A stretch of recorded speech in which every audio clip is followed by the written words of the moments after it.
Hi there! This is Tommaso Ziglia of musictheoryforguitar.com, and today we are going to talk about scales, why you have to learn them and how you should learn them. Now, lots of people do not want to learn scales. They simply don't want to. They think that learning scales will restrict their creativity or make them a cold or soulless player, and have a number of other justifications and excuses about that. Nothing is further from the truth. Learning scales will just help you by giving you some structure, by showing you what notes actually work on a chord progression, namely the notes inside the scale work on a chord progression, if of course the scale works over this chord progression, and all the notes outside the scale are not forbidden, but they are to be used with caution because they are dissonant by themselves. The point of the scale is not to restrict you to an arbitrary set of notes. The point of the scale is to help you knowing what notes work in an easy way over a chord progression and what notes do not work in an easy way over a chord progression, so they require more care. But none of the note is technically forbidden. And that's an important point. Learning a scale does not restrict your creativity. Learning a scale actually increases your creativity because you start to see a structure behind the music. You start to distinguish between the notes that work in one way, they are the consonant note, and the notes that are dissonant notes. And dissonant doesn't mean bad, it just means that you have to pay more attention to them. So knowing scales, it's a strict advantage. Not knowing scale, it's a disadvantage. Some people will tell you that if you do not know scales, you are free, but you cannot be free without a structure. Artists, in general, in all disciplines, say that form is liberating. Having a form, having a scale, helps you create. It doesn't hinder you. It doesn't prevent you from creating. Now, of course, the problem most people have with scales, it's not with scales per se, but the way they are practicing those scales. So, let's see a few wrong ways of practicing a scale. Some people will just grab an internet article or a book, they will open the book, they will see a scale diagram and stare at it for a long time. This is not a good way to learn a scale. To learn a scale, you have to play it. On the other hand, some people will take the scale pattern and then play it on their guitar up and down, up and down, up and down, up and down all the time. You know, stuff like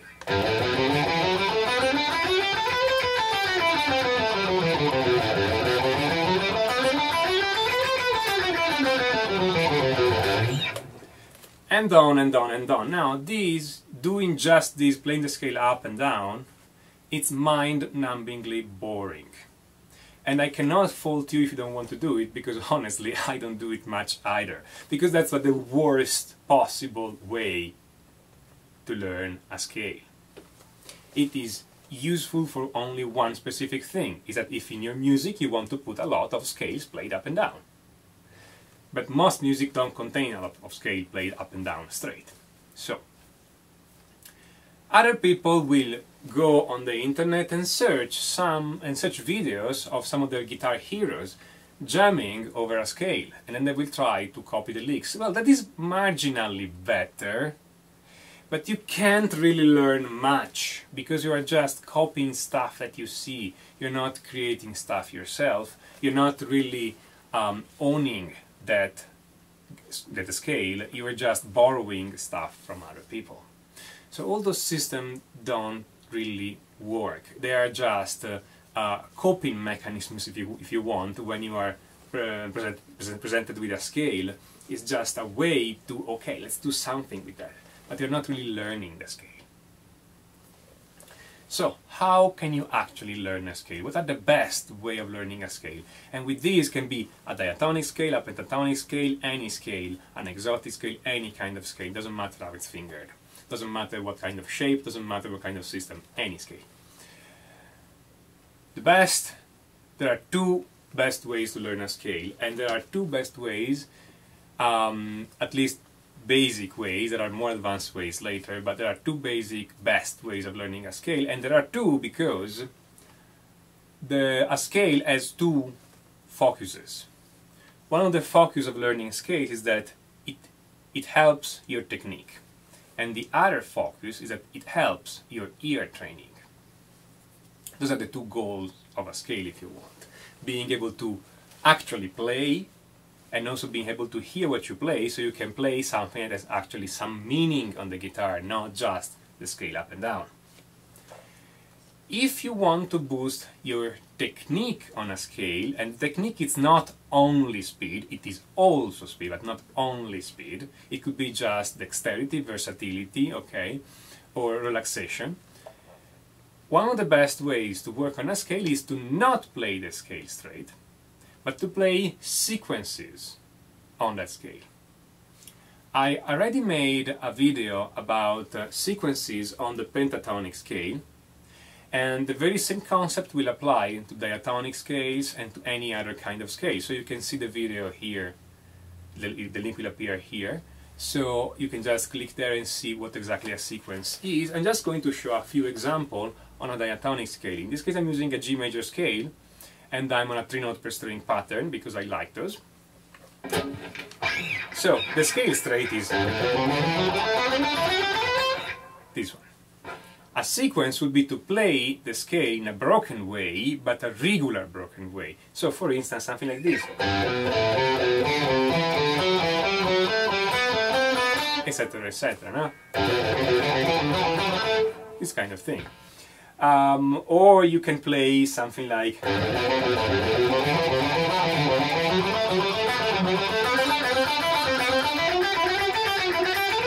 Okay, slow.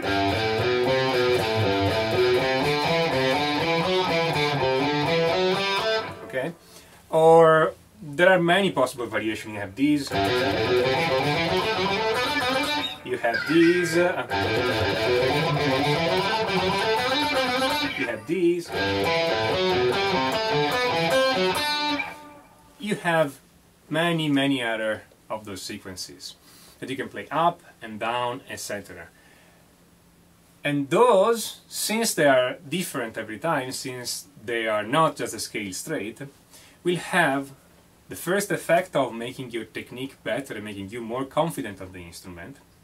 But they will have also the side effect, the immediate side effect, that it's much easier for you to play an actual melody on the scale because you're not tied to play one note after another in the order in the scale, but your hands have learned to play those notes in more than one possible order, so it's easier for you to actually play melodies rather than playing up and down.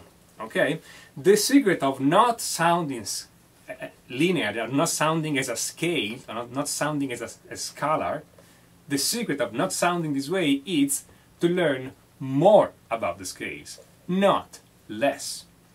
Paradoxically, the people who know less about scales sound more scalar. The more you know about scales, the more you can jump around in the scale, and the less you sound as a scale, because the scale is helping you, not constraining you.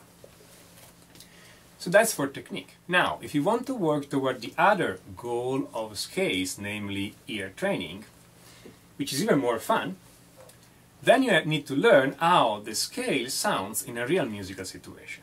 So the first thing you have to remember is you cannot do this with a guitar alone.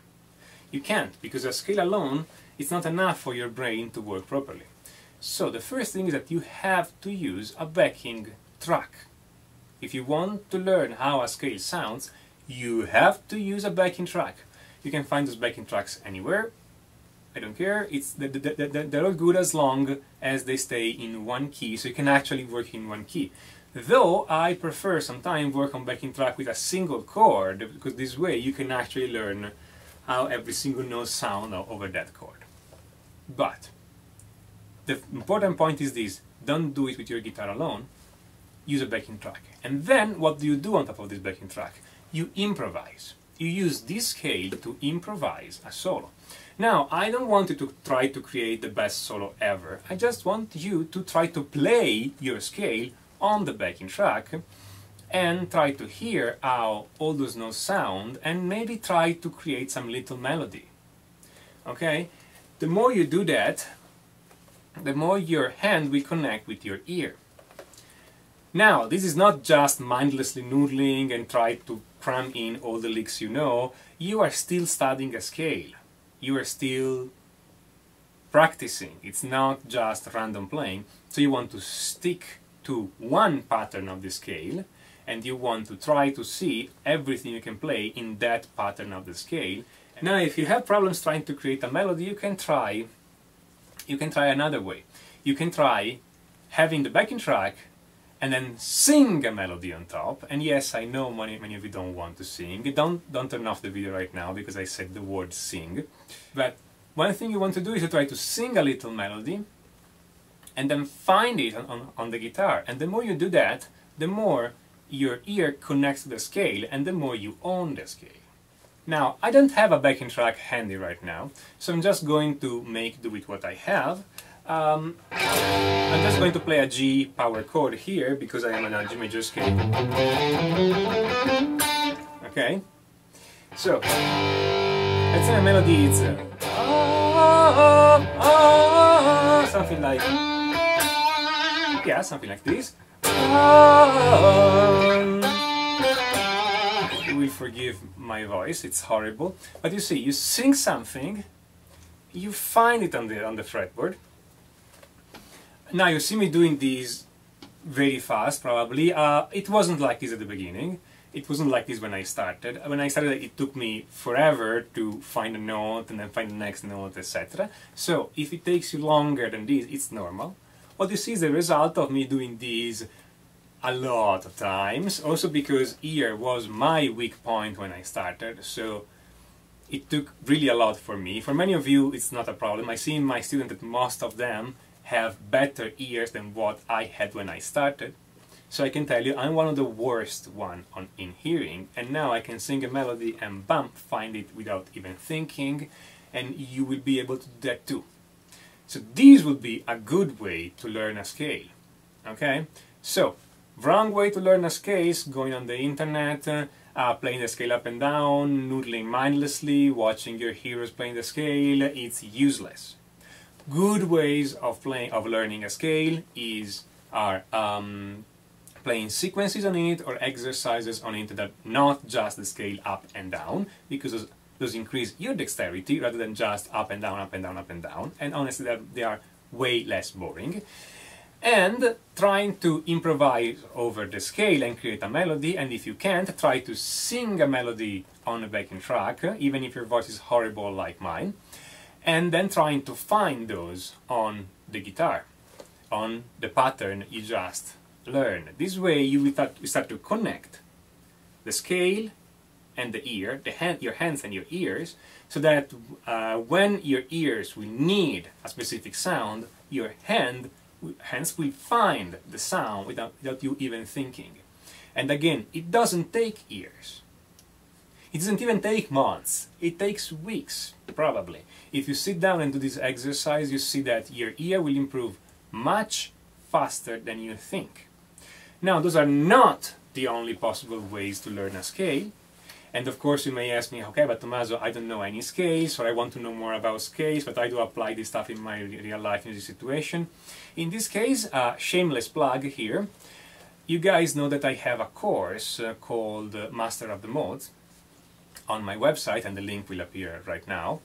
So you can click on this link and check out this course. And in this course, of course, I'm showing you these and more exercises, much more in detail, and we go into everything that is related to scales and mode. We go from 0 to being at the level of any player that you can imagine, and where you have absolute mastery of all the theory and application of scales and mode on your guitar, and you can create any solo or compose any song because you know what works on every chord and on every chord progression without doing all those stupid mental math like, I don't know, I want to play in E Mixolydian so I have to play in A major, which is complete crap, honestly, I'm sorry.